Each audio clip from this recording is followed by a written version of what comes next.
Wish you could become a morning person? You know the type, up before the sun, early morning runs, first one to the office with donuts and a smile. How do they do it? Easy. With the new Galaxy Watch 8, sleep tracking and personalized insights from Samsung Health help you improve so you can wake up to a whole new you. One who, dare I say it, skips the snooze?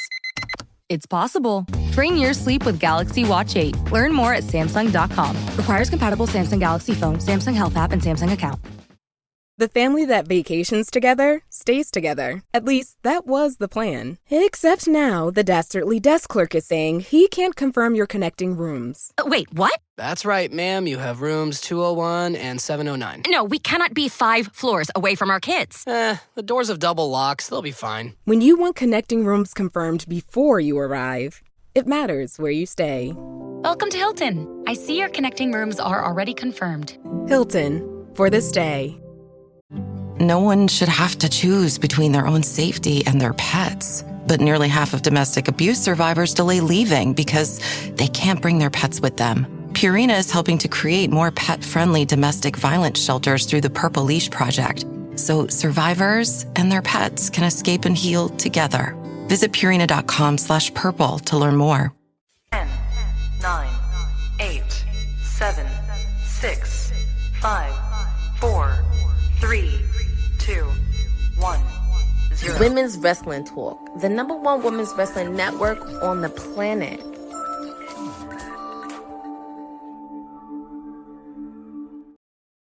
Happy Monday, everybody. This is your PR princess, your timeless elite, Stone Cold Courtney, whatever you want to call me on this Monday. Jam-packed because, of course, we had AEW WrestleDream that happened over the weekend. Also, we have a lot to catch up because we have Monday Night Raw. We have NXT Halloween Havoc this weekend. So much wrestling. And if you're a football fan like me yesterday, let's just say it was a dumpster fire yesterday. But we are here to serve you on Mondays. And I am not doing this alone. I am very happy to have one of our officials here. He is Mr. NXT, our councilman, Will Ferrell.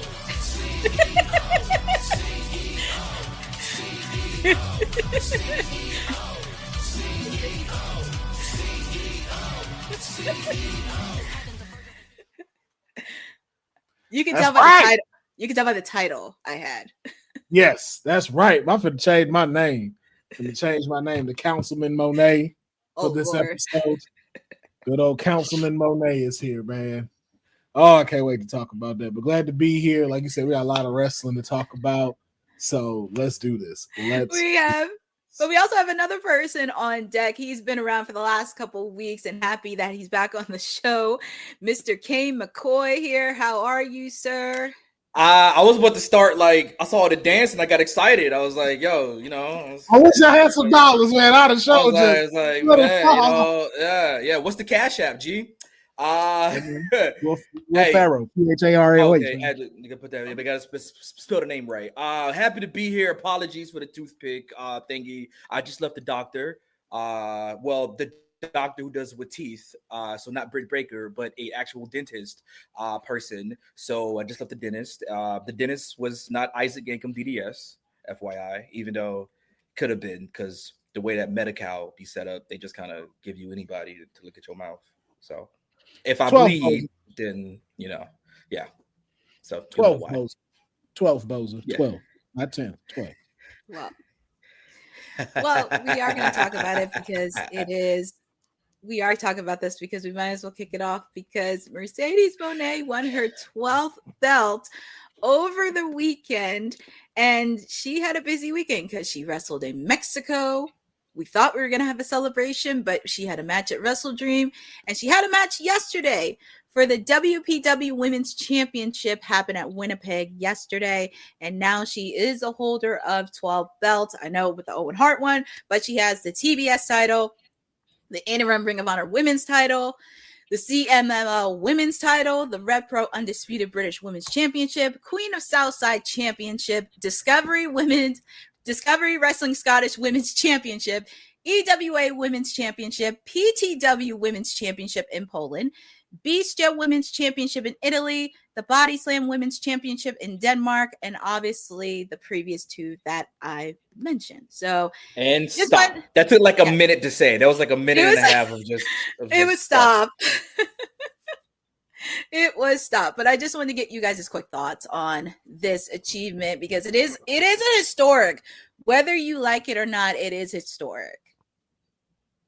So I just want to ask this one thing, Boza. Boza put in this stinks. She found a boss who was a mark and was willing to give her anything she wants. Cool. So you saying the same about Ultimo Dragon, right? So all those people that gave him that, they marks right too, right? Austin Aries, so Impact their marks as well, right? All of them are bitch ass niggas too, right? Just remember, if you gonna shit on her and her belts, you make sure you shit on Austin Aries' run. You make sure you shit on Kenny Omega's belt collector run. You make sure you shit on Ultimo Dragon too.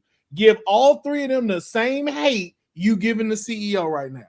Can I also throw in Kazuchika Okada because he has 3 belts, and I will also throw in FTR because they had multiple belts as well. Throw in the Hardys. If we're going to talk shit about the only woman that's doing it, make sure you talk about everybody across the board to say, oh, all of their reigns stink. If you're not gonna do that, then don't say that. Don't talk about it. She is making all of these belts relevant. You are now seeing promotions you never even heard of, but guess what? You go check it out because she was there. Any of these places she feels, CMLL, I wouldn't have known about CMLL had it not been for AEW, had it not been for Stephanie McCurry and the rest of them. But now more people are introduced to this. So I just really want to know, what is the problem that y'all have with 12 Belts Monet? What is the real issue that you have with this woman collecting belts? Well, I think the difference is with Ultimo Dragon, he won the J Crown. So when Dragon won the J Crown, it was more of the unification of bringing all the belts together, right? And that was kind of what it is and how it was presented on WCW when he was doing the money spread. I think the issue with Mercedes is that the belt collector gimmick doesn't hit as hard because she didn't win the big one. Had she never challenged for the women's championship, this still could have probably cooked. But because we saw her lose to Toni Storm for the AEW Women's World Championship back at All In, there's a LOL, okay, I lost. I'm just now going to continue winning other companies' titles in which no one has ever heard of, nor do we know if we will ever get a rematch for these titles. How is she going to go back and defend these titles? And if she drops, is she just going to do a tour, dropping every other title? So I think people are kind of rolling their eyes at the fact that she's just accumulating championships when the one championship that trumps all of them is the AEW Women's World Champion. To have her win an interim title, the interim ROH Women's Championship, which is currently held by Red Velvet, who's out for injury. Yep. We know that now Mercedes Moné. So you think Red Velvet is now going to go over Mercedes Moné? Asterisk, it depends on the succession in which Moné loses the titles. If this is all for her to drop every title and have a moment of, okay, I was at the top and now I'm falling, sure, it works. But again, it doesn't really hit the same, in my opinion, because she didn't win the world championship over Toni Storm. Thus, this just makes her collecting belts from others. It just makes her look like a bully. And then a bully got punched in the mouth. So she just resumes back to winning other companies' championships that really don't make a blip on anybody's radar. I don't get why y'all acting like y'all don't know how fucking storytelling works. Like, I don't know why y'all didn't wrote this in history. Like, that's what's going to happen. Oh, she just going to drop all the belts and that's it. First of all, she does defend them. First of all, it ain't the first one she lost. So she lost the strong championship and hasn't regained that one back. And then secondly, why would she need the AEW Women's Championship? That'd be that same bullshit excuse y'all give about LeBron James. Oh, well, he ain't got 6 rings, so he can't be considered the GOAT. So get the fuck out of here with that shit. That nigga. But LeBron James has won world championships. That's the point. LeBron has won. I would still always put an asterisk to where you won't give him the number one spot. Oh, he's won that, but he ain't won 6. Oh, she didn't won 12 titles, but it ain't the AEW World Championship. You know what championship Tony Storm ain't win? The WWE Women's Championship. Guess who won that one, though? Mercedes Moné. Guess who has won the Women's World title? Mercedes Moné. Guess who has won the NXT title? Mercedes Moné. Guess who has won the IWGP Women's title? Mercedes Moné. So just because she hasn't gotten the world title at this company yet, why is an asterisk always have to be put by greatness? Same thing they do with Floyd Mayweather. Oh, he great, but he don't be knocking people out the way he should be doing. It's never just a, hey, yo, you're doing your thing, get it. It's not like she can't drop these belts, and it's not like she's not defending these belts. This girl did 3 matches across the world in 3 days. She didn't defend though. She just she went over in those matches. A girl wrestled 3 days across the world. She defended, which we acknowledge. Where was WrestleDream at, Courtney? St. Louis. And then went to Wimbledon across the ocean. Not fight. Wimbledon, Winnipeg, Canada. This is not geography; it's just wrestling. Yeah, yes, you know, geography is not my strong suit. That's not what we're talking about. That's the alarm going off. That's the bullshit alarm that be going off when the bullshit is out here. That's the wrong answer for continents alarm. Yes, sir. Yes, that's what that is. My geography is off. It's like that deep, so I don't talk about geography no more. But either way, this girl traveled to go defend, traveled to go win in 3 days. At what point do you stop talking shit about her because of how it's not going the way y'all want it to go? Not saying from you, Kane, but just from everybody else of like, yo, you don't know how these stories are going. It's from the people. You don't know who she's going to drop it to, but I guarantee you're now looking at it. I think people are looking at it and eye rolling because it's the fact that, at least from my opinion, we don't think of Mercedes Moné when she wants to conquer championships, winning the quote. Let me get this right: Winnipeg Pro Wrestling Championship. It's about quality, not quantity. And for a random match against TNA's Jody Threat, did anyone know WPW existed before this? Which you might say that's the point. Where are these rules y'all just coming up with this about? It's not about rules. It's about the booking and the presentation of it. The booking of what though? All of these people go wrestle at independent circuits. This is gluttony at its finest. This is gluttony. You just was it gluttony? Was it gluttony when Kenny Omega did it? Because Omega was winning what? World championships at that's gluttony. That's different. That's not. Different. That's worse because now that's top dog shit. Holding. That's top dog. Yes, and you're holding everything. You're not fully defending them all the time. You're not there to build up the next person. This is way harder to do, to bring in independent wrestling shows that people do not know and now are having their eyes put on. It's very easier for you to be at the top of the mountain when everybody else is working around you. But for you to be able to have a belt of some place that people don't know, for me to now go check out and realize, oh, wow, this promotion actually got some dope stuff going on. And I can't wait, either if you're a fan of her defending it or you can't wait to see her lose it. And Will, that's my point, checking these out. But isn't that the same thing that WWE She couldn't do that as AEW Women's World Champion, though? But why does that have That's to the thing, though. This gimmick is her being a Thanos belt collector, Money Monet, going all across the globe and winning world championships. Okay, but the one world championship you can't win is in your home company. First of all, take care of home first. Where is the can? Where is the can? That's that again. We're writing bullshit. We just saw her lose to Tony Storm at All In. That's the can. But guess who won? Guess who won, right? Chris Statlander. Wanna know why Chris? But that's not Mercedes Moné. Hold on. If anything, that makes it worse because now it looks like No, it Statlander's doesn't, going to because get you know fed why? to Moné. Chris Statlander would have never been a champion had she not crossed paths with Mercedes Moné. Nobody was checking for Chris Statlander until she had that match with her, and her stock rose the fuck up, and she kept right, and she did not bat an eye after that. After she got that look to show, like, yo, she put Mercedes to work. Chris Statlander stayed going.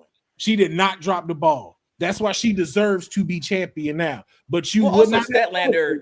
Statlander's had a run of being healthy as well. Statlander caught the injury bug her first 2 or 3 years at AEW, and this has been her healthiest run since she's been beefing with Willow and all of that with Stokely and whatnot. I'm going to jump in on this regarding Chris Statlander because I kind of said this on Saturday, and this is no disrespect to Mercedes or any of the belt collectors and people who got in there.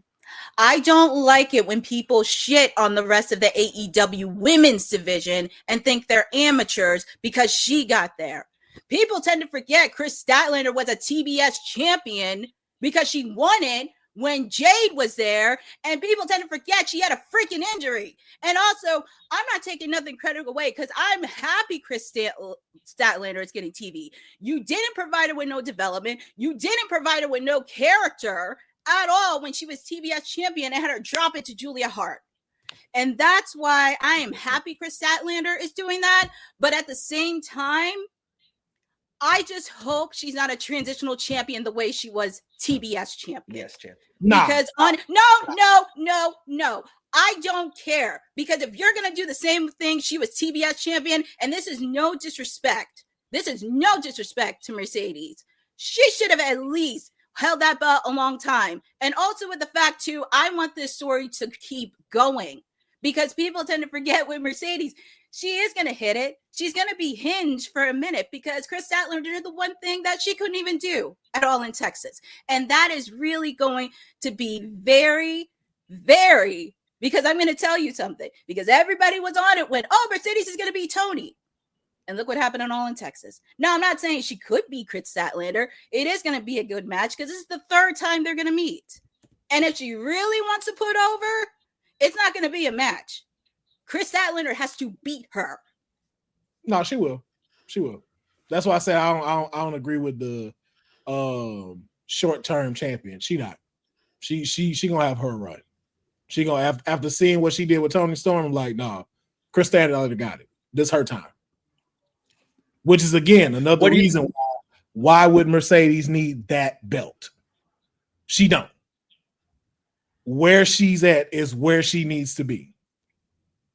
If she doesn't need it, then why even put her in the program to challenge for it and have this discussion around winning all these titles and not the big AEW Women's World Championship? It feels in seat. Why book it? But also, too, you did the same thing with Tony, and then look what happened. She put Tony over. So that whole thing of I'm Mercedes. undefeated, huh? Yeah, but that's right. You did. I said who put Tony over? Mercedes done all in. Yes, she put Tony over. Why? Because we know Tony is the better champion right now for AEW. Just like when Chris won it, she is the better women's champion for AEW right now.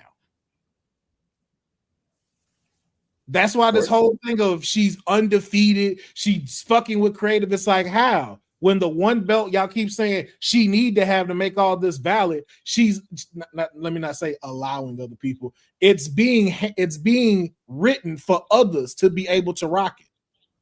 But I think on top of that, OG, I will. It's the presentation that confrontation they had at WrestleDream on Saturday, in which Moné told Statlander to get out of her ring, and Statlander just walked away. Ugh. But again, you can't have your TBS champion telling your world champion that, and the world champion just you got to think about storytelling. That's still a heel in Chris Statlander's side. Once it's over that hurdle and she beats Mercedes, that kills anything that of what Courtney just brought up. That kills the paper transition championship talk. That clears the is she ready talk. Like, it will show you like, yo, no, not only am I belonging at the top of the women's division, I'm going to be the front person for the locker room. I'm the one that's going to be able to represent the new era of the AEW Women's Championship. And the last hurdle I need to get over is the one I haven't got over yet. And that is by beating the crap out of Mercedes Moné and continuing to hold my title. And you always you need a bad guy. Floyd Mayweather was the exact same way. This man, I've met Floyd Mayweather. Floyd Mayweather is one of the nicest people I have ever met. And that man told me he got this from wrestling. If you want to sell tickets, since they want me to be the asshole, I will play the asshole. That's where the money team comes from. That's where the shit talking comes from. Why? Because that sells tickets. Wouldn't it be the opposite? Wouldn't it be then? That's why Mercedes would be champion, because it's always better to have the babyface chase the championship. No, and have it's not evil, wicked Thanos be taken down. No, I mean we just saw with Hangman and Moxley. Yes, but that works for them. That's not always the case with every story. And if you want to keep it with that as the same story, then AEW starts to get stale. This is now an interesting story. 12 belts is coming after a champion who the champion has not beaten yet. And two are only AEW ROH out of all of them. The others we never see defended on Tony Khan's television. Everything else is everywhere else, or you get the results. Well, first of all, that costs money. So that's on them. If you gonna pay the dollars to have it defended on there, that's you. But I don't see Evolve Championship defended on Monday Night Raw, nor do I see the NXT North American Championship defended on Raw nor SmackDown.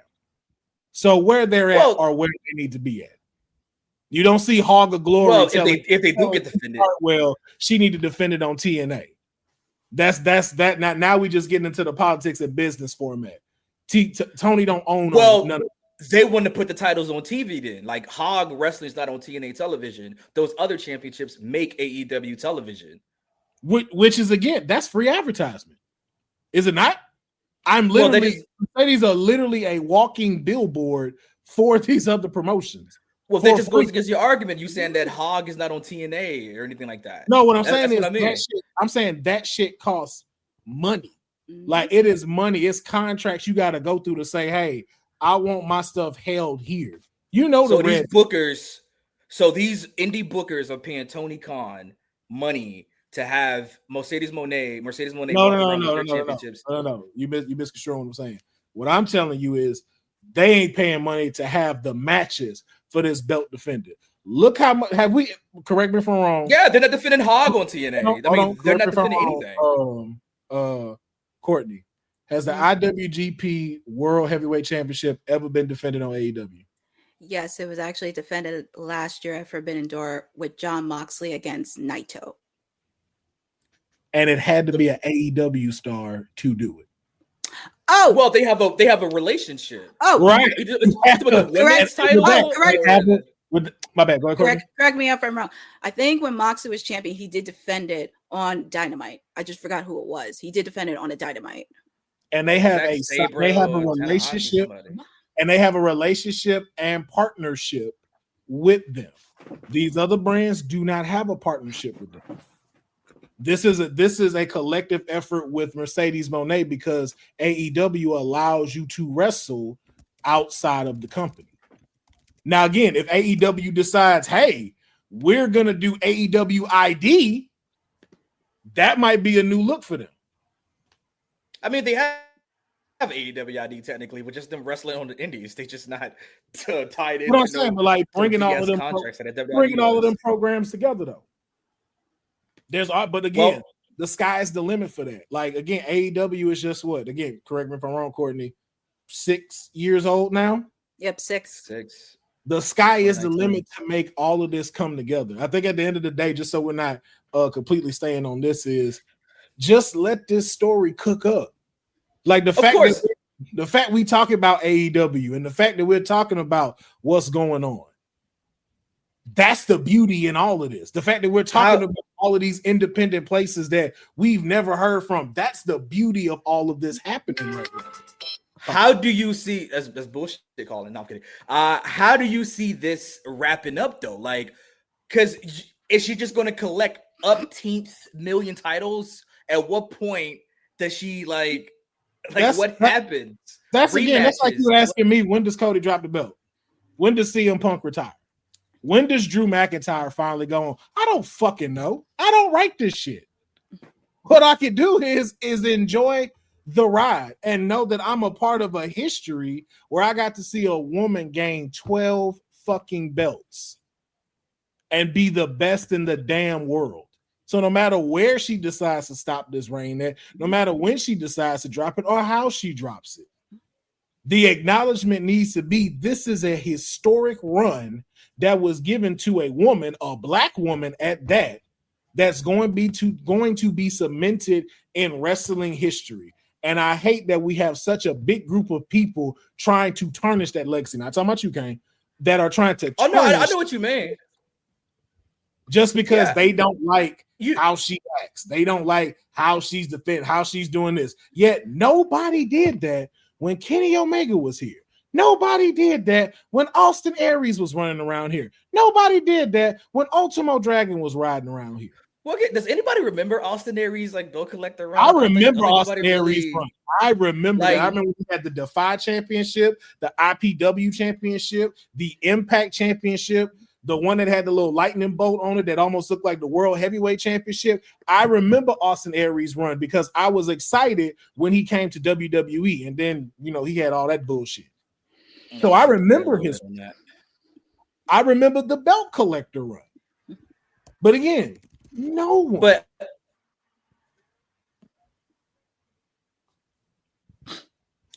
you know what? But I mean, people did complain about Kenny, dog. Let's not get it twisted. When he won, he was the AAA Mega Champion, Impact Champion, AEW Champion. Like people had some things to say about that. But I think in the context and the nuance of it all, because when Omega was doing the belt collector thing, man, I think the context of it all is the fact that because we've seen it before, that there's trends and novelties with gimmicks, right? It's usually borrowed from something to do something new. I think the big holdup a lot of people have about Mercedes, me included, is the fact that she didn't win the AEW Women's World Championship. I think when you win all these no, let me finish.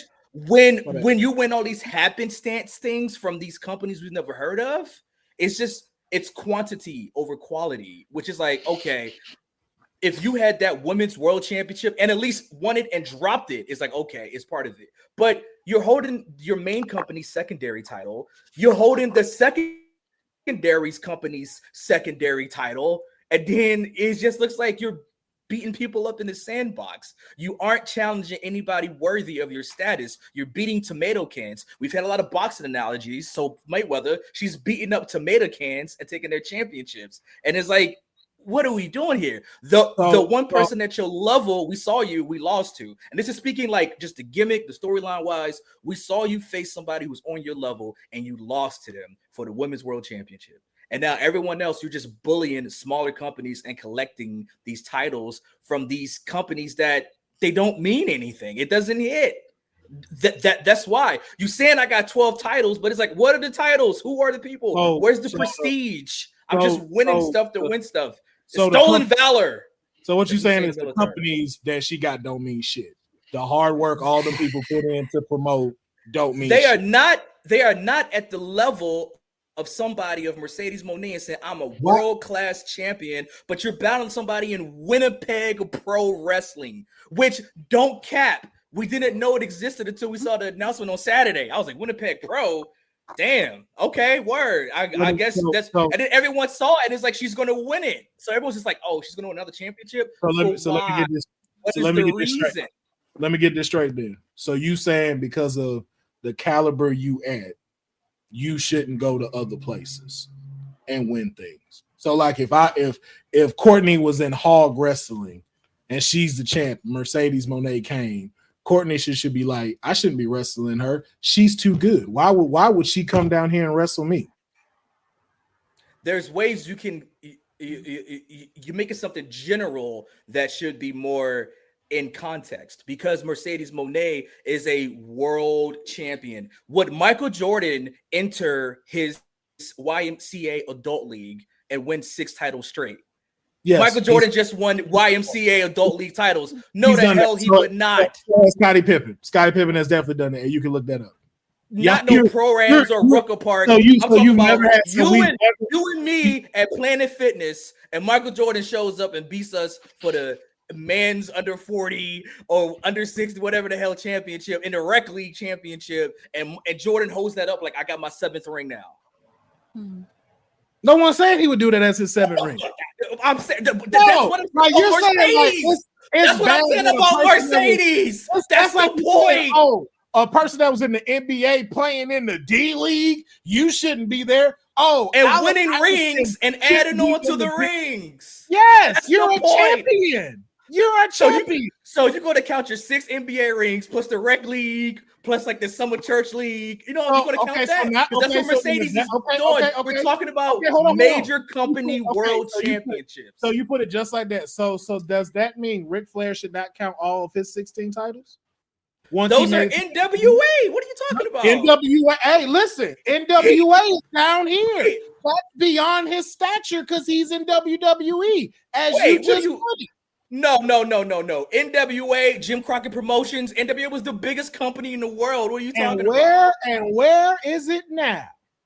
We're talking about current, not now. What do you wait? No, you're changing the argument. You're changing the argument. You want to say no? You're changing the argument. NWA was the biggest company in the world. What are you talking? WWF was in NWA. What are you talking about? This is 2 different arguments. No, it's not. Where's Winnipeg Pro? Winnipeg Pro's never been NWA, dog. Winnipeg Pro has never been NWA. It would never be NWA. But it could be, couldn't it? But it would never. It's not right now, though. And that's where it is. It's not right now. That's where Ric Flair's not winning the NWA championship right now. It never could be.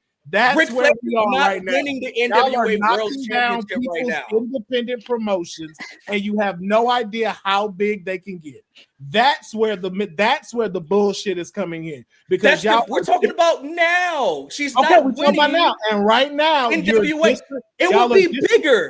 Matter of fact, it will be bigger if she won the NWA Women's World Championship right now. It will be bigger than Winnipeg fucking Pro. Right. So why can't the rest of these? So why can't the rest of these promotions? NWA's been around for 77 years. What are you saying? What's the one she just won in Winnipeg? Why couldn't PFW get bigger and be one of the biggest promotions? And they're still in the WCW logo, WPW. It's the old WCW logo they still in. Okay, and that's fine. And we know that happened. We just seen a lot of people would do stuff. That used to be NWA. Now we're shitting on the independent circuit. That's what it's. No one is shitting on the independent. That's what you just did. That's not what it is. No. Going to be as big. That was that. Hey, you said. Does WPW have the financial backing, television contracts, any type of thing to contend with nobody? No, it's a regional promotion, and it's fine for them to be regional, dog. But she's not winning world championships. If she was AEW Women's World Champion, ROH Women's World Champion, IWGP World Champion, I guess the biggest promotion in England is Rev Pro or Progress. Then now we cooking, bro, because you win the world championships on different countries, different continents. But just because you go to she's doing that Canada now. And win the WPW titles, that's the bullshit of trying to nitpick a story. That's the shit I cannot stand. Where y'all go, oh, it's this belt, but it's not this belt. One, it's a belt you will never get. I will never get because I don't do what she does in the ring. The way my chromosomes are set up, the way my chromosomes and your chromosomes are set up, we can't. Yeah, but to be sitting here where it's like you're going to nitpick a belt of it's this, it's that, and it's like that's where the BS comes in. Like, yo, y'all can't sit here and nitpick. Oh, she won this one in London, but it ain't the main one in London. One, she ain't won it yet. Two, if she decide to want to go do it, who knows what's gonna happen? It's like, yo, let the story cook, and we can move on to the next topic. Let Monet cook. I'm gonna put in my 2 cents in this because I didn't even want to talk. I'm so sorry. I didn't let you talk at all. I apologize. It's fine because I knew this was gonna happen. Nope, I'm not rethinking my career because sometimes the strategic mind in me, I have to think before I speak on anything. Whether you like her or not, Mercedes has won the belts. She has done promotions, and I'm not going to sit up here. I mean, yeah, I have taken jabs on it. I'm not going to lie about it, but I'm not going to take away wrestling wise on what she's done. And also, I'm just going to enjoy this story because she is actually showing some heel tactics. Because if you recall from WrestleDream, which we will talk about later, it was the same referee that officiated her match with Rio for the TBS title, if you notice. So there'll be a lot more to come, but congratulations again to Mercedes Mone. She is 12 belts, and I'm sure we'll be talking a lot about this on my watch along for AEW Dynamite later in the week. But all right, that's the end of the show. See you guys later. Thanks for tuning in. Bye. No, but we got Dynamite is on Wednesday. We have Monday Night Raw happening tonight, coming to you from the Bay Area because we had a lot of people at the 49ers game last night, and they are still continuing their tour in California. We have a big Intercontinental title between Rusev and Dirty Dominic Mysterio. We also have the Women's Intercontinental Championship match. Maxine Dupree taking on Becky Lynch one-on-one. We're also going to have the WWE Tag Team titles on the line. The Judgment Day's JD McDonough and Finn Balor taking on AJ Styles and Dragon Lee. And we're also going to have The Vision come out after what happened last week. All this and more happening tonight at the top of the hour at 8 p.m. on Monday Night Raw. And just wanted to get you guys' quick thoughts on what matches you want to see on Monday Night Raw. Is the IC title not on the line anymore? With Rusev? Yeah, right? I said women's. No. With, Rusev and women's. No, with Becky and Maxine. Yeah, it should be the women's Intercontinental title. Oh, because I didn't see they're both on the line tonight, right? That's what I thought. I thought so. Yeah, that's what I'm saying. I didn't see, like, I'm seeing the Raw preview, but I didn't see, like, the image behind there. Normally, like, they got the image when it's a championship match. Oh, the belt. Yeah. Okay, yeah, no, it is. No, I was just making sure. Like, I'm used to seeing the screen, like, with the title behind. Yeah, but both IC titles will be on the line tonight. How about that? Yeah, it's a title Monday. Wonder where they got that from. Wonder where WWE got that from. But there's no alliteration. There's no alliteration. There's only title Tuesday. That's alliteration. Sound real familiar to some programs I know. Title Tuesdays. That's all I'm saying. I'm looking real familiar right now. Title match. But anything you guys are interested on Raw happening tonight? Maxine Dupree. For me. Maxine Dupree. Yeah. Do it. Pull it. Yeah. Paul, I dare you. I dare you, Paul. I triple dog D-Generation X dare you. Do it. Make this mean something because we have seen and have Jessica Carr. If Jessica Carr is not going to referee this match, then 2 weeks ago when Becky and Jessica was beefing and Becky was on top of the announce table, Jessica Carr did the quick 7, 9, 8, 10 count to have Maxine Dupree win by DQ, then it means nothing. I need to see Jessica Carr referee that match and count 1, 2, 3, 1, 2, 3, in whatever language you want to say. I want to see Maxine Dupree leave Monday Night Raw as your new women's Intercontinental champion. Thank you. Yep. Let that AJ music play. Get Becky distracted. I don't care. Let her walk out with that title. The other one, I'm very excited about. You know, I'm not finna say you hating, Courtney. Not finna say it. I'm gonna just say that it wasn't up there when you found it. Okay. But my client is taking on Stephanie McCurdy. My client is going up. Sorry. My client, Roxanne Perez, the prodigy, is taking on Stephanie McCurdy La Primera tonight. And if y'all don't think this might be match of the night, outside, like Maxine and Becky gonna do it. This right here, wrestling wise, match of the night. I'm just saying. Just throwing it out there. Wow. I'm really happy to see the ladies in action because I didn't even see that for Steph and Roxanne because I was like, ooh. But those are the main matches. I think they just put that. Yeah, because I was like, I know I saw all the matches and Adam Pearce made an announcement, but I'm very excited. I would like to see Maxine get the women's Intercontinental title. I'm sorry, I love Finn with all my heart, but we need new tag team champions, please. We need new tag team champions. That's something I wanted to ask you though. Do you want them to win that one? You're big on the tag division, so it's like, what does AJ Styles and Dragon Lee? You get this slapdash tag team thrown together to be an established. What are they? 3 or 4 time tag? Well, 3, but Finn's 4 in Judgment Day, right? Yeah. But yeah. So the tag team division, though, and you somebody that very much advocates for it. What does that do if they do beat the Judgment Day? It raised a lot of tension within the Judgment Day, because if you saw the last couple of weeks with Dawn, apparently Finn wasn't happy that they were doing his dirty work for Rusev. And that also was a lot of brewing within there. Now, if they did drop the belts to AJ and Dragon Lee, I think that would kind of escalate a little bit further. And also the aftermath of Rusev and Dirty Dom, because that's going to be a hard-hitting match. It's just, where is this going to go? Like, where is it? Because Rusev will put a hard-hitting match to Dom. And I'm pretty sure Dom is probably going to need help from the Judgment Day, but I think he's going to get some unexpected help from El Grande. And you know he is now the dirtiest player in the game. So we might see him on his own and find a way, because look, he did it with Penta. No help. He gonna lie, cheat, and steal. Yeah, Dom, just like his damn dad. Just like his damn daddy, Dom is. Just like his damn daddy. Just like his daddy. Latino heat all the way. That is Monday Night Raw, and yeah, said we'll be doing a post show. He didn't say tonight, he said tomorrow. I did see your comment earlier, but I will throw it at you later before we get out of here. Because just because just because your client won 12 belts doesn't mean you ain't getting me out of my watch alongs for Dynamite, sir, because I've seen much more worse in wrestling. I can stomach through a lot of stuff.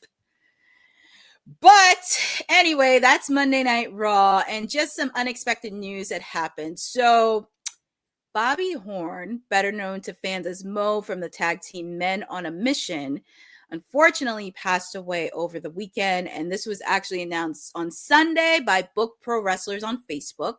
He was 58 years old, and his passing, as they mentioned, they followed a lot of health complications, and it was reported in early October that he was in the ICU, where he was struggling with a severe blood infection and pneumonia, and he also faced a lot of serious health issues. But just to give you guys a little bit clear, he started his wrestling career in 91, where he teamed up with Nelson Frazier, as people know as Mabel or Viscera. And by 1993, the pair was signed with WWE and were repackaged as the team Men on a Mission. And also they did achieve success where they were former tag team champions. And then, of course, in 95, they became heels. And pretty much after that, after WWE, he wrestled throughout the independent wrestling circuit, but there has been tributes coming in by Leilani Kai. She's sharing her condolences along with the other people, and do want to send condolences to his loved ones. Oh, man. Talk about a huge piece of my childhood. I loved Men on a Mission. One of the first black wrestlers I remember seeing on WWF. I mean, I remember Ron Simmons and Butch Reed on WCW was Doom, Teddy Long, and WWF had Coco Beware. I think at the time after he was the Birdman, but he was with Owen Hart as High Energy. That's a throwback for you guys. Remember High Energy?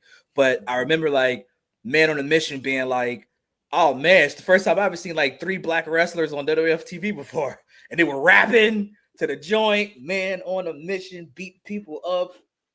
And it was Mom, Mo, Oscar, and Mo, Men on a Mission. So yeah, man, I always hated their tag reign was weirdly short and not acknowledged. It was only a day or two, and they won it on a house show.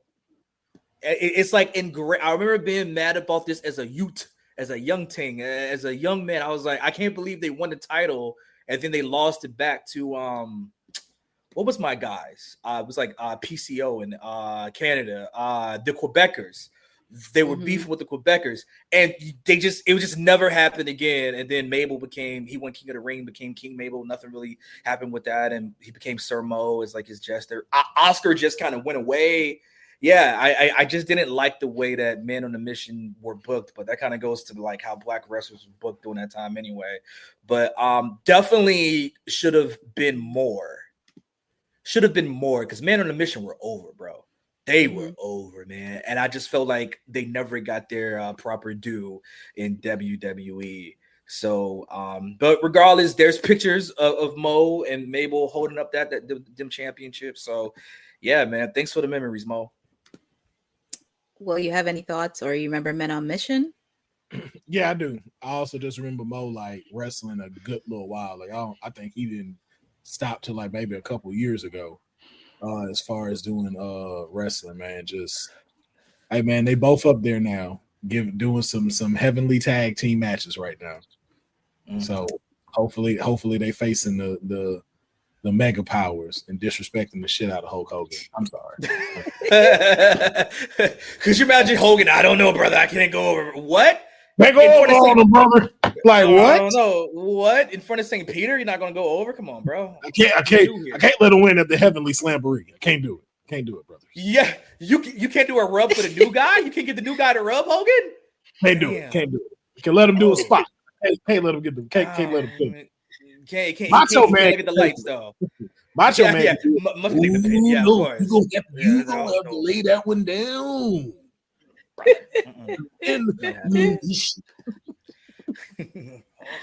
Well, we do want to send wishes to Mo and his family and his loved ones in this time of need. And also just another news that happened over the weekend. Tod Gordon, the founder of Eastern Championship Wrestling, ECW, he's currently in the hospital, according to a statement released by his family. The announcement was made on Saturday via his Instagram, noting that he has been hospitalized for some time. And the full statement from his family, which has been since deleted, it's been quoted from the family of Tod Gordon. We wanted to share that Tod Gordon is currently in the hospital and has been for some time. If you reached out and haven't heard back, please know he's not ignoring anyone. He's just focusing on his health right now while he is unable to receive visitors. We appreciate all your love, support, and prayers during this time. Please keep him in your thoughts. Thank you. And also, the reason for his hospitalization and the specific of his medical condition has not been publicly disclosed. But as I mentioned, the family's announcement did clarify he's unable to receive visitors at his time and do wish him a speedy recovery. We know everyone here who watches Women's Wrestling Talk, who participates in Women's Wrestling Talks, we are all wrestling historians. And I know Paul Heyman gets his proper due as the founder of ECW, Extreme Championship Wrestling, but I'm telling you, it would not exist. This would be null and void without Tod Gordon, who just discovered Eastern Championship Wrestling, who is actually the person who gave the thumbs up and the okay and kind of like finagled the NWA. Remember, Eastern Championship Wrestling was an NWA territory. One of the territories that Ric Flair didn't win another championship at, apparently. But I'll go back and watch the clips for that. But it was Tod Gordon's idea to have Shane Douglas, when he went over to Code Scorpio, to do the infamous post-match promo telling the NWA to kiss his ass, and he's not an NWA champion, but he's the new Extreme Championship Wrestling champion. So Tod Gordon, very, very important to the history of ECW, and can never be forgotten that we wouldn't have what we have without Tod Gordon, who's in the Hardcore Hall of Fame at the 2300 Arena and all that. So his fingerprints are definitely all over ECW. So we wish you well and speedy recovery. And just know, if Mercedes won your belt there, he'd say it wasn't enough. If she don't win the ECW Women's Championship, then it may have been so. Not no company who's just doing a show at the 2300 Arena. It needs to be the ECW Women's World Championship, where it's count as 13. World for it to matter. What for it to matter? Thank you. I'm happy you understanding me, Councilman. Finally, thank you. Well, right. Well, since we were talking about women's and we were talking about archives, we do want to share the latest project that our boss lady, TK Trinidad, is running. It is the Women's Archive, where we want to make sure we keep everything historic about women's wrestling on the past, the present, and the future, and all the support that we need. And feel free to check out this latest initiative from WWT. Women's wrestling didn't just show up yesterday in glitter boots. We've been here the entire time, body slamming through history. The Women's Wrestling Archive launches January 1st, 2026, and it's going to pave the way for all women's wrestling. Because if we don't document it, a man might say he did it first. This has been a passion project for a very long time. Head over to the womenswrestlingarchive.com to donate 1, 5, or whatever you can. It all goes a long way. Let's give these women the spotlight that they've always deserved. Her story belongs in history. Help us preserve it today. Join us at womenswrestlingarchive.com. Support the archive. Support women's wrestling. Donate today. The support helps in keeping women's archive history alive and well. And speaking of women, Blake Monroe and John Cena. Well, actually, John Cena made an appearance at the Performance Center, and he got to meet Blake Monroe. And apparently, the photo is going viral because this actually happened recently, and also, of course, a couple weeks right before his appearance on the November 10th edition of WWE Raw. John actually spent a few days at the WWE Performance Center in Orlando, Florida. He spent a lot of time with Blake Monroe, and obviously the photo went viral. And also, if many fans, if you've been following Blake Monroe's history, she has been a huge John Cena fan and happy that she got to post a photo with one of her favorite wrestlers. And just wanted to get you guys' quick thoughts on Blake Monroe finally meeting one of her heroes, John Cena. Dope. I just see Blake. Wait a while. I just see Blake Monroe. No, okay, that joke's tired. Cool. I mean, shouts to Blake Monroe, who was Stamford bound from the moment she signed her AEW contract. It was like, how long is this? Okay, cool. 2 years. I'm going to do whatever I got to do to go to the Stamford territory. And I'm just happy to see someone living their dreams. You can find Mariah May / Blake Monroe. You can find all her tweets chilling outside of WrestleMania at Triple H saying, you know, I'll be here one day. I'll do it. So she was able to work very hard to be at her dream place. So, you know, as people, we all got media careers and work in media. Sometimes you just have that pinch me moment where it's like I get to meet the person I watched on TV or like talked about, always thought about meeting. So good for Blake Monroe for continuing to like live those dreams and like meet one of her idols. That's dope. I hope everyone will have the chance to meet John Cena. Yes. I mean, it's cool. It would have made more sense and mattered if it was at NXT. You know. It'd be better if it would have been here and she would have done it like that. Is that not an NXT? I'm just gonna do that for all stories now. I'm doing that for all stories. Wait. No. What would have been better if Cena defeats Blake Monroe for the NXT championship for 18? That's the storyline to win number 18. Because you could just win titles anywhere and it counts. I don't even know you even came up with that whole sentence. I don't even know that's the creative part that you just put that together, because I tried to picture that in my head and it said come back later. Well, per John Cena, it's basic thugonomics, big dog. Come on, you got to learn your thugonomics, man. There are there's a few of these y'all gonna have to retire when he does. I can't see me has to go. That is up there, and thugonomics. All of that is up there with Perk Angle. All of that we gotta let all that go. We gotta let all that go.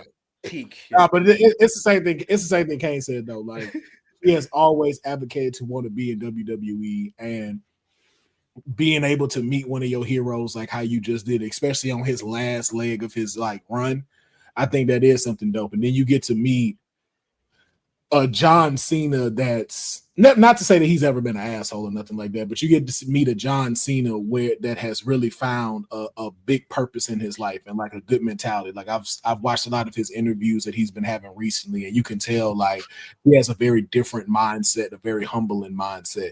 So to be able to meet that and then knowing how important it is to somebody like her, like that's a really dope thing to have. And like Kane said, I hope every person that's inspired, not in just wrestling, but in general, like I hope when you do meet your idols, you get to meet them as you have seen them, and that they are able to appreciate and respect that and oblige to it. Like I'm saying, you ain't gotta be no craze fan, they ain't gotta go overboard, but it's like, yo, don't tarnish somebody meeting you that does look up to you. Because I've had a few that I met and I was like, ooh. We've met some assholes. Ooh, never meet your idols, boy. Ooh, There's a reason that statement is very true. Very fucking That's right.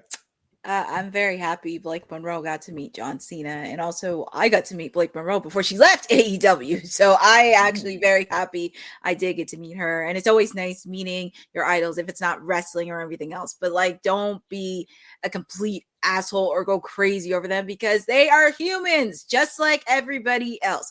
They're humans, they're working, they have families to provide. So just make sure to be nice to them. And since we are talking about NXT, I figured we can do a NXT preview, because tomorrow night is actually the final NXT before Halloween Havoc this weekend. You know what? I can no longer be a part of this court case after that, man. I'm gonna have to mail this off to the mayor, bro. I'm gonna have to mail this off because TK don't do it.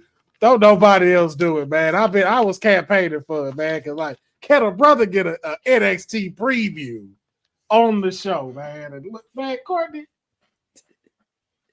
it's Stone Cold Courtney Wednesdays again. You know what I'm saying? There ain't no battle for me. There's only one true Wednesday person. I'm sorry, Mayor. She is playing the game. She knows how to play the game, and she's playing it well. Oh, King left. Oh, well, you want to do the preview for NXT because it is the final NXT before Halloween Havoc. Oh, okay. Let me get myself prepared. Ladies and gentlemen, this is the NXT before Halloween Havoc. And I don't know what's happening because there's no highlights. Oh. I don't think that they put out the preview yet. Oh, I thought they did. No, the web. You know what it is? The website does not update it for some reason, and I don't know why. Really? Yeah, like it takes forever with them. But we will be having the Halloween Havoc contract signing between Ricky Saints and Trick Williams for the NXT Championship, which will be defended at Halloween Havoc. So, very interesting to see what's going to happen when it comes down to this contract signing. But we also have been seeing a lot of the NXT Speed Championship being defended and talked about around So Ruka. Well, now it's time to do it for the men, because we will be kicking it off with the men's speed tournament as it was announced by the general manager Ava. And the first one we will be having in the match will be what's that boy's name? Miles Bourne. Axiom, because I kept seeing Fraxium in my head. I was like, I know that's not it. That's the tag team. What is his name? It's going to be Axiom taking on Sean Legacy, and then we also will have Jasper Troy taking on Zachary Wentz. And each competitor are from different brands within the company. Of course, Sean Legacy isn't involved. Axiom on SmackDown, and then of course you have the NXT TNA. So we will see what will come between that championship and who will be crowned the Speed Champion, as they will take on El Grande Americano. Very interesting. Very interesting.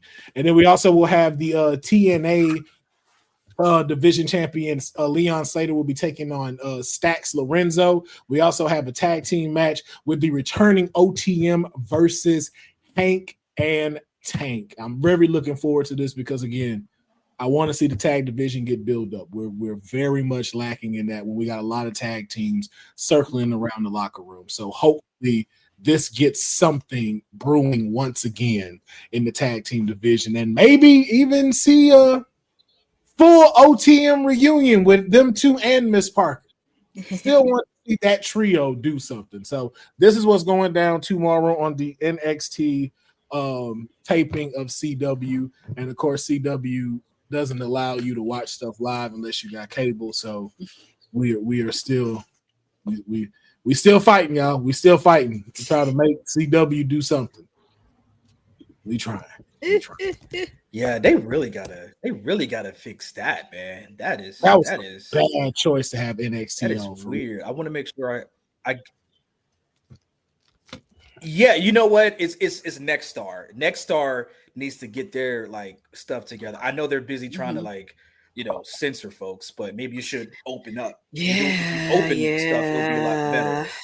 Yeah, because I ain't gonna lie. And another thing I want to say about Nexstar, dude. What are you doing? Oh, what are you doing? What is happening? Okay. I was taking my bad. Sorry, Nexstar. Nexstar's great. I love it. I wish I was a star next to Nexstar. I love Nexstar forever and ever. Go ahead, censor. I don't even like Jimmy Kimmel. That's crazy. His whole internet fixed when he said that, though. That's wild. Go ahead and let's go ahead and clip that. Oh my god! I love.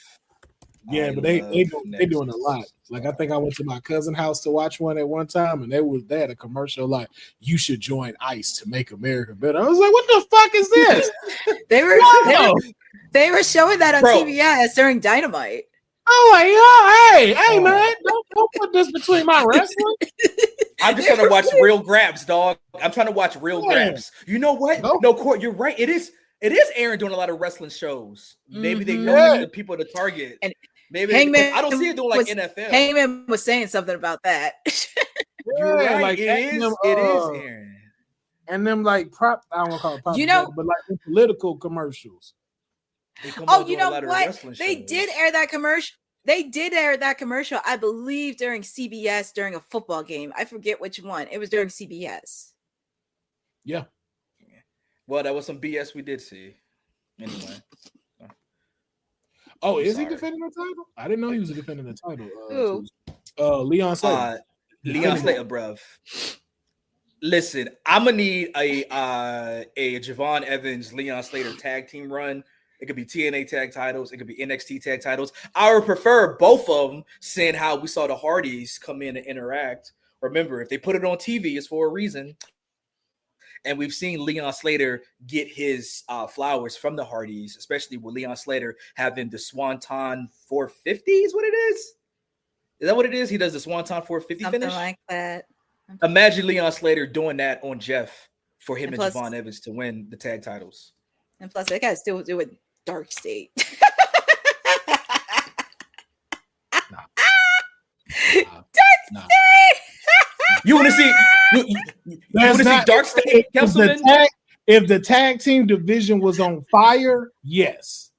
But since it's not, do not combine them two. Let them two boys shine on their own, because I need to see Leon Slater get another singles belt, and I need Javon Evans to get a singles belt. Do not put them in the tag team. Well, speaking of shining, we do have one of our other officials joining us on this jam-packed Monday edition of WWT Live. Our other official, our mayor, said, Amen. He appears, I believe it said.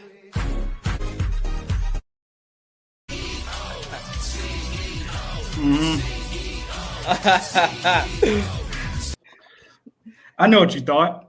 You thought you wouldn't have to face me today, right, Courtney? That's what you thought. That's what you thought. I don't care if you guys about to rap. I don't care if we're about to rap. We can rap right after this, but I'm going to say my goddamn piece. I was just preparing for the worst anyway. I kind of knew you were going to show up today. The mayor's here every day. Let's be clear about that. Double headers on Monday Night Football, it can wait for Ultimo Mone. Okay, it can wait. Hey, man. It can wait. Not only did we break the record, we on the way to shattering the record now. There are tears falling as I speak from all the internet trolls. Tears. And you all can suck it, including you, Hickenbottom. We'll get to you later. Oh, boy. There's no way that this is not the greatest exhibit of women's wrestling we have ever seen in our life. This is a global champion, uplifting brands. And I know you guys haven't seen it, but I've been putting it in the chat for the past 24 hours. All these brands are proud to call Mercedes Moné their champion. Kids are crying globally when they get to meet the CEO. Ain't nobody ever had this type of gravity. Never. Kane, would you like to mention what you said about this current reign? How it don't matter because the quality over quantity aspect of her in bullshit championship. Before we get there, here's the thing: is like, unless you can quantifiably tell me, unless you can tell me that you watch these promotions before Mercedes Moné, I don't want to hear it. There's no fathomable way that you watch like Winnipeg Pro or some of these places in Scotland. That's the point. No. And the point is she's going to these smaller independent brands and giving them a platform and updating, because now the American fans like ourselves are like, oh, I do want to go watch this match with Jody 3. I do want to go watch these other things because I didn't know they were happening. Persephone probably had her best match of her career this past week against Mercedes Moné. Now I guarantee, similar to Stephanie, she's going to start getting looks from bigger brands like, hey, we got to bring this girl in. This is like the most selfless act we have ever seen. On top of that, she's not just wrestling at these brands. She's also doing like the contract signings, pop-ups, training at the gyms, giving back the game to all these other wrestlers just trying to make it. Like, this is the most selfless act we've seen in wrestling. We will agree with that. That's not the problem, okay? The issue is not the selflessness or the children crying when they seeing her. You damn right. It's Mercedes Moné. We're not talking about that aspect of it. The aspect is the championships that are being won, the prestige of the championships that one wins when going on this belt collector run. Okay. If you're going to go around saying that you are the best in the world and you're going to the minor leagues, these smaller promotions, that do they get the rub or do you get the rub of collecting championships just to say that you're collecting championships? My question is, why aren't the bigger promotions in England or whatever it is in Canada? England has to be Progress, right? So where's the Mercedes Moné Rio match? Why haven't we even heard? Is Progress is like, no, you're not going to come here and big dog us. Is Mercedes able to go to these smaller companies and big dog them and say, okay, I'm going to come here because here's what I can do for your company? But is it a one match deal, two match deal? Are you going around? Are you going to drop these titles? That's the reason why I'm like, okay, it would be different if you got CMLL, bet, cool. Couldn't get it done in AEW, the one that really matters. Okay, cool. England, Progress, we haven't seen you there yet. You know what I mean? So that's kind of like my argument with it. As far as like kids screaming and crying, that's beautiful. That's wrestling, dog. That's Bret Hart giving the shades. It should be that. You know what I'm saying? It should be that. But from a storyline basis, this is what I'm talking about. We could talk all the goodwill and the kids crying, you see the ticket sales and budgets. You damn right, the ticket sales and budgets should be big if Mercedes Moné going up. I'm happy you helping the business, but are you really helping advance these business storylines? Are you going to get the one-time pop and that's it? Is she going to drop these titles or is she going to forfeit them? That's going to be the real return on investment right there. Let's compare it then. Let's talk facts. Let's compare it to boxing, because there's 4 associations in boxing. There's 4 belts that you probably don't know. There's a lot of champions we probably don't know. But when somebody collects those 4 belts and unifies, they're historic, right? So who's to say that these promotions around the world, 5-10 years from now, they can hold on to the fact that Mercedes Moné was our champion? That's the prestige this belt holds. You held the belt that Mercedes Moné once held. And they can carry that for the rest of the time their promotion is alive. That means something to me. I feel like that means something to them. That's why they're actually calling to get her to do these dates. I don't believe there's any shortage of promotions that are willing to call and ask her to be their champion. It's just a matter of time. Now, when we talk about the length of the title reigns, things like that, I mean, it doesn't take much to see what's happening here, which is why she challenged Chris Statlander. It's the fact that I can do it everywhere, and then the fall off is going to be carrying the weight of all these brands and slowly trickling these titles down so she can win the big one here. And that's what's going really, if we want to play apples and oranges, that's what's going to be the promotion of all these brands. When she starts losing to some of these younger talents there, whether it's from cheating or being costed by Chris Statlander or whoever, when she starts dropping these belts little by little, that's the payoff. And you can't tell me there's another women's wrestler whose ego is that tempered that is willing to do that, to just elevate women's wrestling as a whole. Because that's what we're going to see over the next year. Like Courtney alluded to earlier, she already has started to change up some of her flow in her matches where I got to do more heel tax to win. I got to cheat to win. She did. She's starting to do that. I got to cheat to win. And that's just to uphold this grandeur of being 11, 10, 12 belts Monet. But you want the AEW championship. So the sacrifice has to be somewhere. And it's going to be slowly realizing that I'm losing my grip on the world. And you know what? Then I'm going to get back to basics and get back to brass tacks and focus in on the big belt, so to speak. Like, that was my only hiccup about this run anyway. With her losing at All In, why hasn't she just continued to lose? If she lost the big one, me and you, Toni Storm, I got all of these belts and I'm getting yours. But she didn't get Toni Storm's title.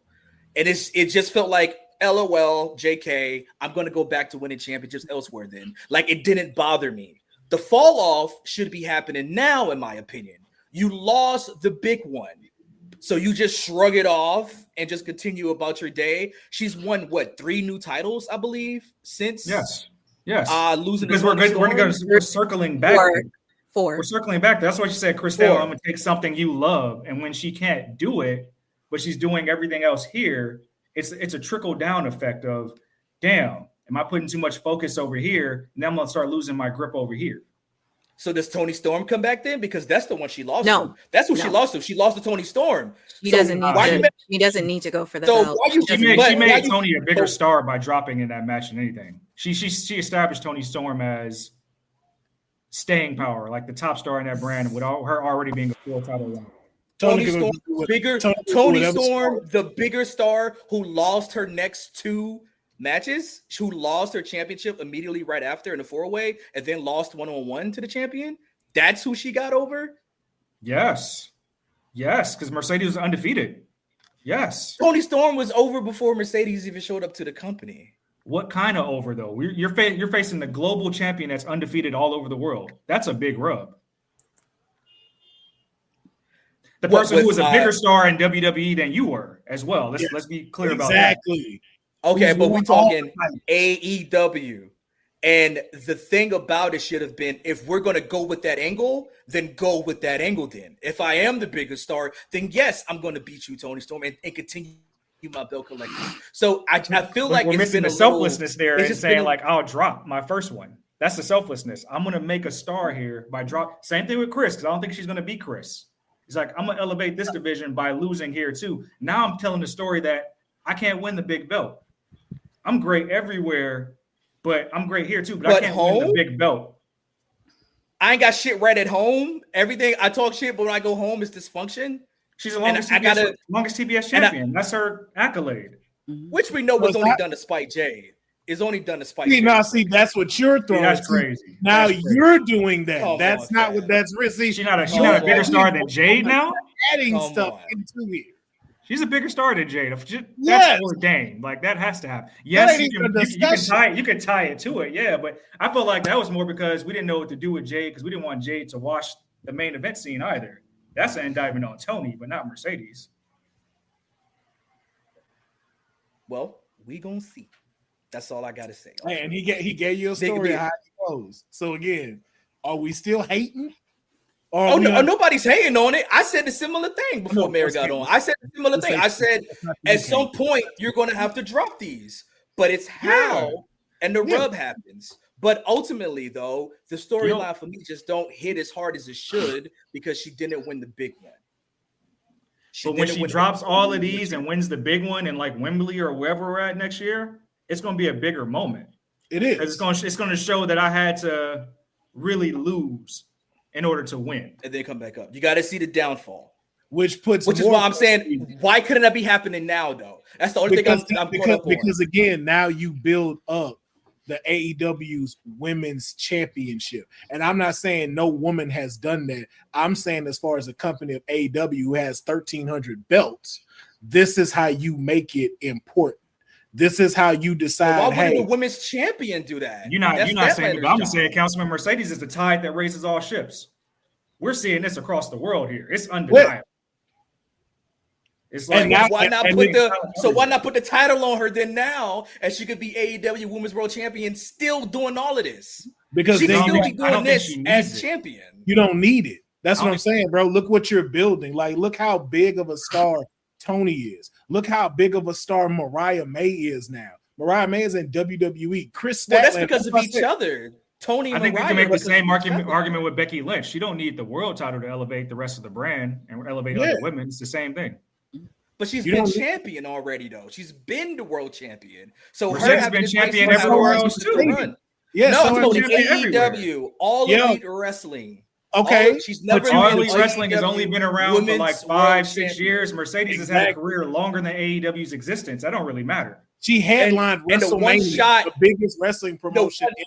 Yes, but the one shot. Okay, let's do that then. The one shot that Mercedes Moné got, she didn't win. The one shot the WrestleMania main eventer and Bryan Danielson got, he wins it.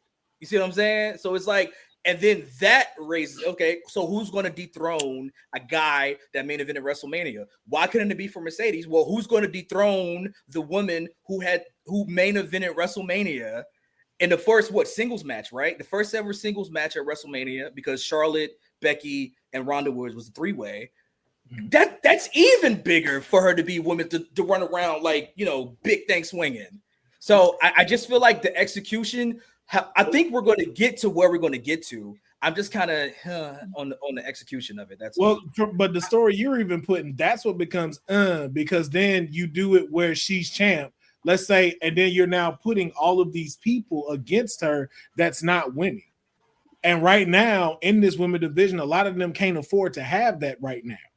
Where they're at right now is building incredibly. Look at what we've talked about, how we've been so upset that a lot of these women's matches have not been the main event.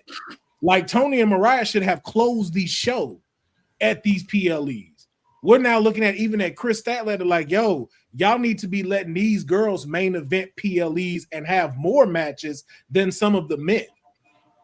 That's what this side is needed for. What she's doing is bringing the rest of the world around. You don't need the AEW championship to do that. That's why it tells a better story of, am I spreading myself too thin to where I really need to get back so I can take the big one? But as that's going on, look how many stars are being built, bro. Like Chris Statlander being champion is incredible because this one I'm only going to speak for myself. I didn't picture her being champion. But after I saw her wrestle Mercedes, I was like, yo, this Chris chick is dope. And I started watching her more and more. Yeah, I joke about, hey, thanks to Mercedes and stuff like that. But that is what got my eyes onto Chris. You're like it with the best friends. You wasn't a best friend Statlander guy when she was feuding with Willow and all of that too. I think the beauty and everything with Tony's loss or Tony's win is that you're showing that Mercedes is human. And I think you're going to be able to do that again with Chris, because the first thing Mercedes said is, hey, I beat you before. You an easy lick. I'm going to take your belt. And then when she doesn't do it, now you're falling back into she's beatable. She's human. Yep. If you can punch God and make him bleed, people will cease to believe in him. Now you're going to see the fall. If she's beatable and human, then how does she keep winning titles then? She should now be losing the titles. That's what I'm saying. And then when she said I've lost all my titles. No, I'm saying with her losing the AEW Women's Championship match, she shouldn't be winning any more titles. It should just be her going on a Baron Corbin climb. She lost the big one. There's no correlation with these promotions and the second or third biggest in the world. There's no correlation with those. No, that's not about to go lose some upstart in an indie promotion overseas. That makes no sense. Not at least on the first go around. That's like you saying if Cody loses the WWE Championship, he should not win the U.S. title. But Cody's gimmicks are the bet collector, best in the world. Mercedes' gimmick right now is I'm multiple belts Monet, and I'm going around winning all these titles. But like I said, again, the one title that means the most, you didn't win. So that should send you in depression. It shouldn't be a LOL, I lost. I guess I'm going to go somewhere else. It has. I'm going to go to Western Canada. I'm going to go to Western Canada and beat up Jody Threat for the it literally has make up for the fact. Losing the New Japan Strong Women's title rubbed her wrong because she wasn't pinned. She showed that. Winning this title over the weekend, she had to cheat to win. She's showing that she's losing her grip on everything. She's actually emoting. Like I give AEW a lot of flack for the lack of storytelling, but like in ring, they do a good job with it. She's showing a good job of like, damn, her emotion is like, can I still do it? I still got it? It's desperation. It's not the same as just like, yo, she come in there and wash these people. It's not. That's why I even say with that Chris Statlander match, she had to bite her to win. Like that wasn't a clean victory the second time they went around. So there's also that storytelling that's being put in. Like, hey, the last time you faced her, you had to cheat to win. So now in this match, when Chris Statlander beat her, sends it even more into it. So are we going to see Red Velvet versus Mercedes Moné on ROH television? Depends on how long it takes for Red Velvet. I guess, right? Because they got to get it depends on how long it takes for her to get back, but then also too, that's Tony with that promotion. Does he pull that? Because we've been said before, Athena should be defending her title on AEW, and that don't happen. How much better would it be if Mercedes Moné was ROH Women's Champion, World Women's Champion? I'll shut up. You have nothing for me. It's World Champion, but interim TV champion. Come on, fam. Again. So, but the person who is Ring of Honor champion, has she ever been the WWE Women's Champion? Has she ever been the SmackDown? We're not talking about previous promotions. We're talking about now AEW. We're talking about AEW ROH. That girl has been at the top of the wrestling mountain of the women's division. This girl is one of the 4 horsewomen. Bro, you can't deny she's already that, but that's not the argument. The argument is if she is at that top 10, why are you fighting for the ROH interim women's television championship then? That's the point. So I pose it with another question. Why does she have to go? No. I'm answering your question with a question. Why does she have to go after the ROH women's title to prove that she's the best? We know people who have never won. Because that's the top title of the company. That's fine. And if you top shit, that's the company you got to go. Not the interim women's television title. You telling me 12 belts don't make you top? You telling me winning 12? The level of the belts, 12. It's not 12 world championships. That's not what she said. She was people talk about Dragon and Dragon and Omega. They try to compare that. Those were world championships or top of the division. Dragon wasn't no world champ. I don't think. No, he wasn't.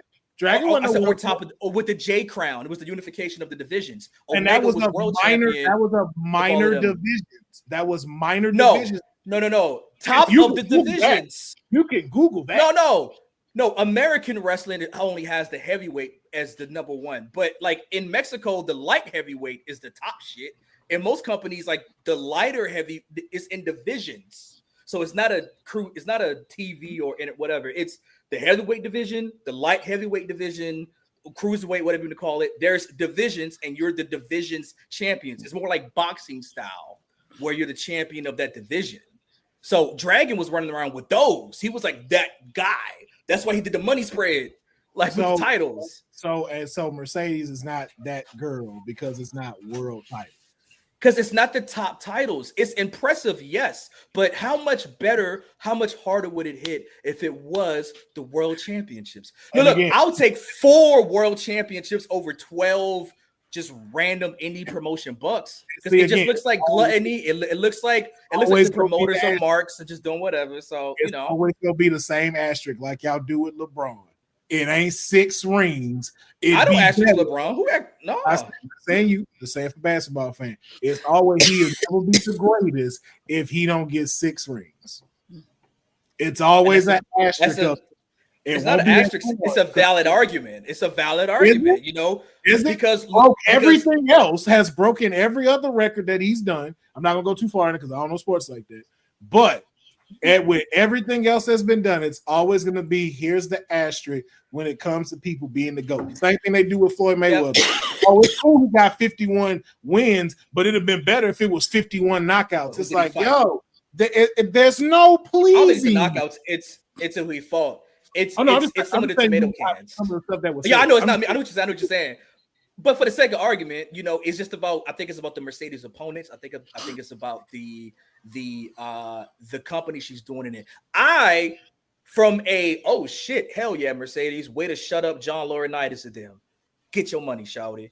I was excited when the possibilities of her showing up at Wrestle Kingdom. I said right here on this show, and everybody laughed at me. I was like, we're going to see Mercedes Mone in New Japan. It's happening. It was like, oh, it would never. Oh, it will happen. I told Professor. I told TK. I told Blue. I was like, she's happening. So I'm behind Mercedes.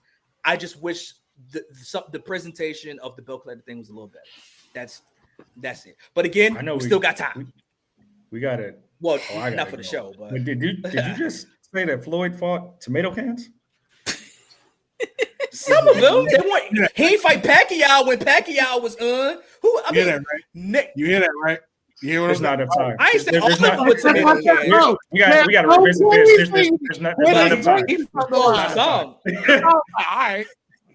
There's not enough time. I'm back now, Oscar De La Hoya, Oscar De La Hoya, he fought like Andre Berto. Remember when he fought like who he fought like fight, Victor Ortiz? He fought world champions. Victor Ortiz. Was Victor Ortiz supposed to be having this motherfucking fight again? Ain't Victor Ortiz the one that blew him the kiss and got knocked out? More world champions than anybody else. Like that's Victor Ortiz getting knocked out. Told you, bro. That's all like, yo. There's no pleasing it when it comes to somebody being great. Bookie. I love Mercedes Mone. This is not a boxing podcast. We're gonna have to rap about that. That's coming. That's gonna be the new podcast with the boxing podcast. But yeah, can we? Are we supposed to talk about WrestleDream? Because I don't want to cut it off without at least speaking about WrestleDream. We are gonna talk about WrestleDream because I'm just gonna go through a lot of main highlights for WrestleDream that happened. Just a quick over the return of Jurassic Express defeated the Young Bucks in a 500K match. Obviously, Kenny Omega came out to help them out with members of the Don Callis family ambushing, but congratulations to Jurassic Express on their first pay-per-view match, returning and also winning the 500K. Very curious on what they're going to do with the money. And we also had a bet. I know the money. What are they going to do? What is Jurassic Express going to do with the money? A lot of puppy chow. For Luchasaurus. Oh my God. Well, we had a hard-fitting match between Kyle Fletcher and Mark Briscoe for the TNT Championship match. It was a hard-fitting match between both of them. They really delivered. But still champion is the proto-style Kyle Fletcher. And I could care less about Don Callis because he's nothing. But anyways, we had the AEW tag team titles. We had Brodino taking on the unusual team of Kazuchika Okada and Konosuke Takeshita. It was a very hard-fitting match. It was one of the best matches of the night, and happy to see the both of them. Shocking turn of events. Brodino retained, and Bandino gave Kazuchika Okada his first pinfall loss since he's been in AEW, and he does get a shot on Wednesday for the AEW Unification Championship match against Okada. So shout outs to Brodino on retaining. And we talked about this too. Chris Statlander and Toni Storm definitely in a hard-hitting match. Chris Statlander retained her women's title. It was a hard-fitting match. Thought Wheeler Yuta was going to be involved, but happily he stayed away. But congratulations to Chris Statlander. Yeah, congratulations to Chris Statlander on retaining the AEW women's title. And we also did have a women's match between Jamie Hayter and the Toxic Spider Tekla. And this is one-on-one. There was no championship matches involved, and this has been an ongoing conversation. So I'm happy both of these ladies delivered. But the winner of the match was Jamie Hayter. And this is going to lead into blood and guts on the women's side. And we did see Queen Amanada and Jamie Hayter celebrating. So hopefully during Dynamite, we should know who is going to be on what side for the women's blood and guts. Fire match. Should have been Fire. Tekla. Should have been Tekla. Tekla should have went know. over.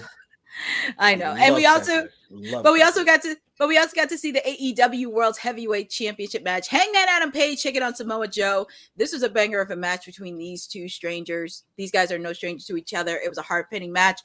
But your winner and still champion is Hangman Adam Page. And shockingly enough, the Ops turned on Hangman Adam Page, turning him heel, because obviously they will be facing off against the Hurt Syndicate on Wednesday after the Hurt Syndicate pulled off a hard-fought victory against Ricochet in the Gates of Agony. So they get an opportunity for the Trios title, the Hurt Syndicate against the Ops on Dynamite on Wednesday.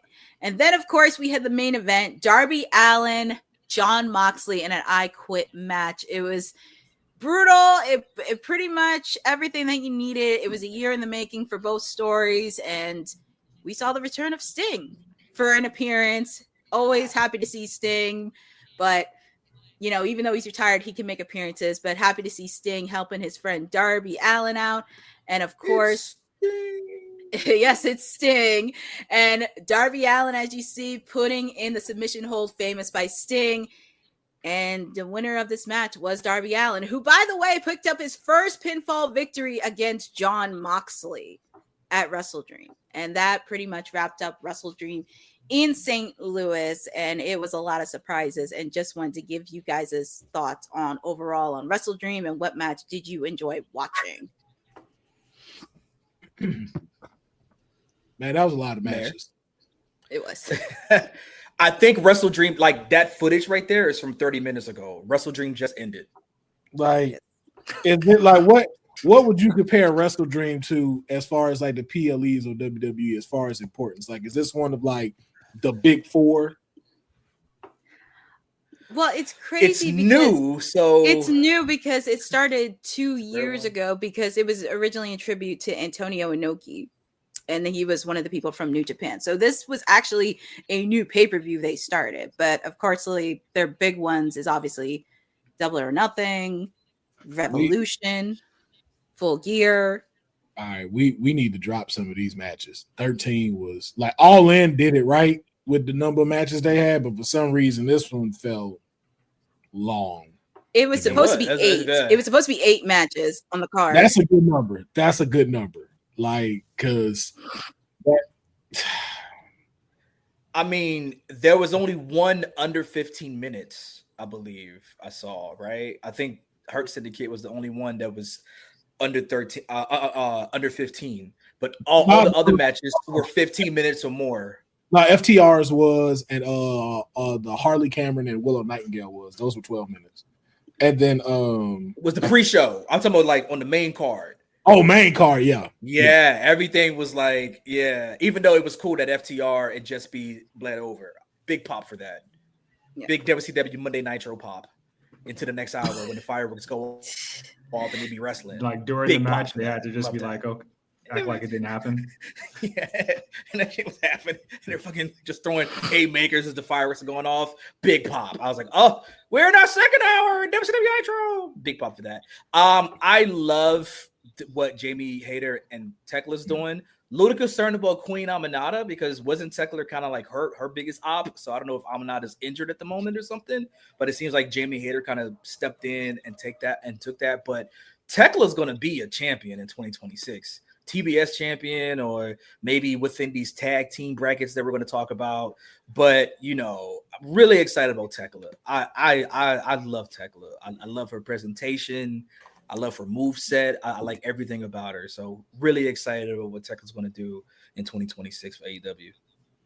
Tekla, if you start collecting belts, make sure you win the AEW Women's Champion first. The first one. So it matters. So you'll win the first one. Yes. Sure it matters. You're starting to get it. You're starting to get it, Councilman. I will never get it. I will never get your logic on that. I do agree wholeheartedly with you with the Jamie Hayter and Tekla match. That was my favorite one. Them two. Yeah. That was chef's kiss right there. No notes. And people were barred from ringside too. So I'm happy they kind of put that stipulation in there. I wanted to like the Hangman Adam Page match, but I just can't support Hangman Adam Page. Sounds racist. Just can't support it. Just can't do it. And he lit a black man house on fire. Can't support it. He blew that shit. Yeah. Can't support it. I'm just like, I don't know if this is storyline or this is you acting out some fantasies you've always wanted to do, but don't like his energy. His energy rubbed it the wrong way. I'm glad the ops beat you up, and I'm glad Hobbs disrespected you a little bit. Just take the Hangman part. I feel like if you just went by Adam Page, I might get with this. I might get with this. Yeah, it's that Hangman part. I'm not doing it. But all WrestleDream, I think, did what it was supposed to do. I think it did. It gave everything we needed it to give. Just a little long for me. That was it. Yeah, originally it was supposed to be 8 matches, but I was happy to see 1-1 with Jamie Hayter. I've been a supporter of Jamie Hayter since I started watching, so I'm very happy to see that. Obviously, Chris Statlander and Tony, they did deliver a good match, but also for anybody that's going to whine on me on Saturday, Tony's going to be fine. I ain't worried about it. She's going to be fine. I'm not worried about it. I mean, where does Tony Storm go from here? Wherever she wants. She does to do whatever she wants. She's free from the belt. She doesn't have to do it. She doesn't have to force herself. I mean, at this point, is she out of the Women's World Championship picture? I think she should be out of it. The picture, because my fear was it's going to be a Charlotte Flair thing where you kind of don't know what Charlotte does when she's not going for a championship or being champion.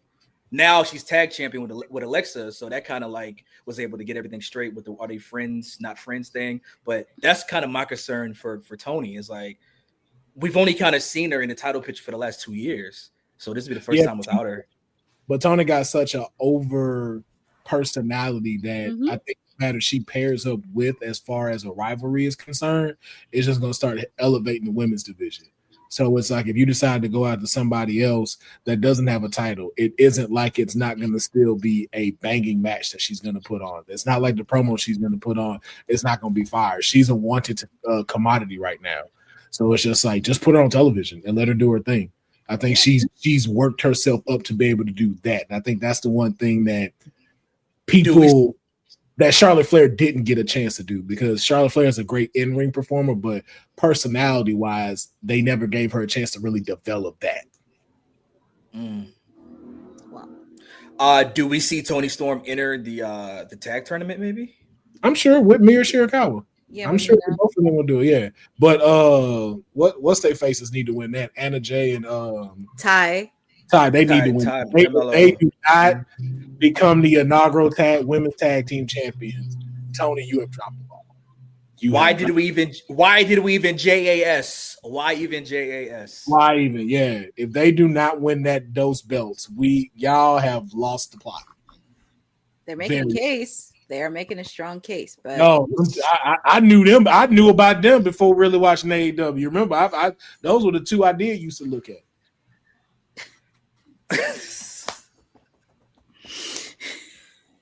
Not wrestle. Look at. Hey man, you know I'm looking. Don't do that. He said I said what I said. Me too. Don't show the picture of the plot. Just know I'm here for the plot. No, for the plot. Well, no good storylines.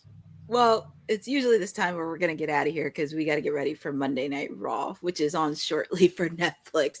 And this is the time where we tell people where they could find us. So I will start with Will. Where can the people find you? You can find me at Councilman Monet, supporting her theoretically across all of social media and addressing the haters that continue to try to knock her down for all of her greatness, but they didn't do it for Ultimo Dragon Kenny or Austin Aries. And I love right in the comments like that. That's how they do after I say, just say you don't support black women, and then that's the sound of the they veer off with a Kawasaki. Yeah, they sped off because they ain't got nothing else to say. It's greatness over here. That's all I can say. And we will be back Thursday with Kayfabe Podcast. Said, where can the people find you? You can't find me. I don't want your follows. I'm busy doing real shit. But I will say this before I leave.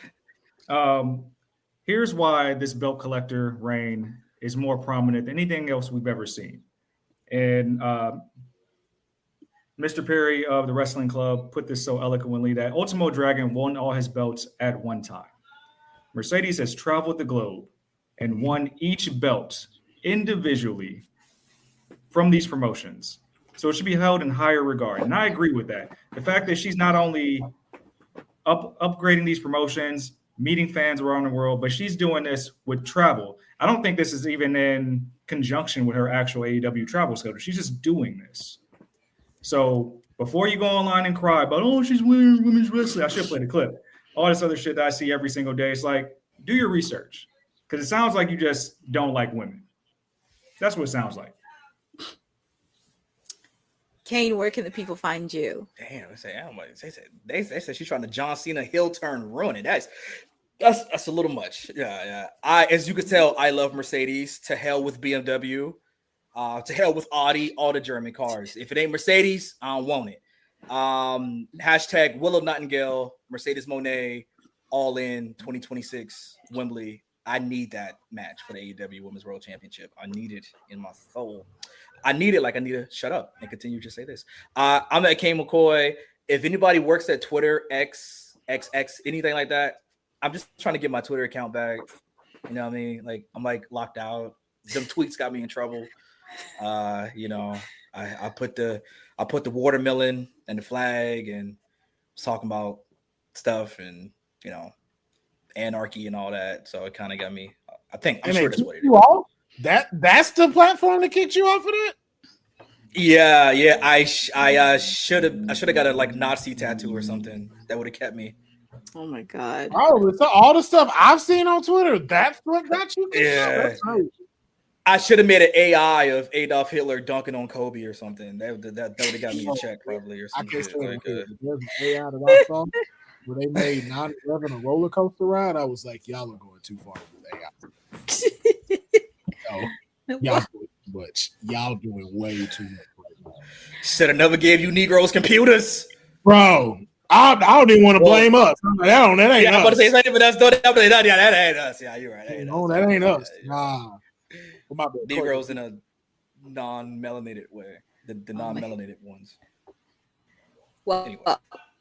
The people can always find me chirping sporadically on WWT Live as much as I can. I don't even care. Wednesdays is Timeless Elite Wednesdays. I really don't care. It's my watch along, and you're not going to deal with a pissed off Dolphins fan whose tag team is pretty much dumpster fire. You ain't dealing with a pissed off fan because you've had a tough 24 hours, 48 hours. I know my team stinks, but I don't care. You've had a tough 24 hours. Don't bring up football on this platform. Yeah, I know. Me and Mary kind of going through it. But we're all going through it. But at least we only one game under 500. I wouldn't know. I would not know. But yeah, Wednesdays are national champions. Thanks to me. That's all. But Wednesdays are Timeless Elite Wednesdays because you get to spend Wednesdays with me, the fallout from WrestleDream, and as we shift gears because we're on the road to Full Gear in Jersey next month. So lots is happening there. You can also follow me on my socials on @CourtneyNJ11. I do have some content happening. Please check out the interview I did with Georgia Smith, the daughter of the British Bulldog from Wrestling 90s Con. It was a really great interview with her. Feel free to check out that. And also, I do have some content happening in the coming weeks leading up to Full Gear, so feel free to check out that. But definitely want to shout out to everybody in the chat who been with us on this Monday edition. From Boza, Cousin Ron, we did see Honey in the chat. Christopher, our producer from the future, Dylan, was on there. Jeffrey, Sindel, all of you have been joining and supporting us on Women's Wrestling Talk, and do want to thank all of your support. And thank you for supporting Women's Wrestling Talk, the number one. Hold up, because we forgot to thank one person. Shout out to Courtney, because Courtney be holding this shit down. You took the words right out of my mouth. Yeah. Like it don't get said enough. Shout out to Courtney, bro, for getting these stories ready, getting the presentations ready, and carrying this thing through when TK not here or we not able to make it, yo. Like, you are definitely appreciated. And like, we may not say it enough, but we're gonna make sure to try to like keep giving you your flowers. So shout out to Courtney for always holding. Courtney, you are world champion in multiple promotions, no matter the size, the length, how long it's been around. You are the top. You the top. It's you. Just make sure you get on Busted Open so all of it count. You know, you got to be major. Not just on these podcasts. It can't be these ones. Yeah, you got to be big ones. It has to be Busted Open and cheap heat, and all that. Yeah. But the mayor sends you virtual flowers every day of the week except Wednesdays, and that's all I gotta say about that. Every day except Wednesdays, because the people have spoken, and your time will come. The people have spoken because they gave me their opinion on why they should have Timeless Elite Wednesday. They gave me their opinion last week. The people. What's Wednesday? 22nd? No, last week. No, that's like 2 days. That's the 22nd, 2 days from now? Because I think I got time. No. I got time today, cuz. And I shouldn't because your Commanders play my Dolphins in Spain, but you better watch it. You think I'm unbearable right now? We were already sucked, so it's like I don't even care. It's a class trip. How much are tickets for that? We should first game in Madrid. Listen, we already staked. That might be our next win. The way we looking, might not win until that. For like 3 weeks.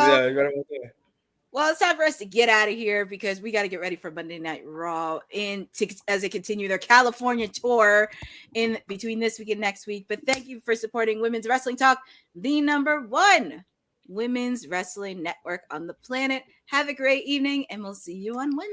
Thanks for joining WWT. Don't forget to like us on all social media platforms at WW Talk Pod. Like and subscribe on all video and audio platforms, like yesterday, my G. And check out our website at www.talkpod.com. Thanks for watching Women's Wrestling Talk, the #1 women's wrestling network on the planet.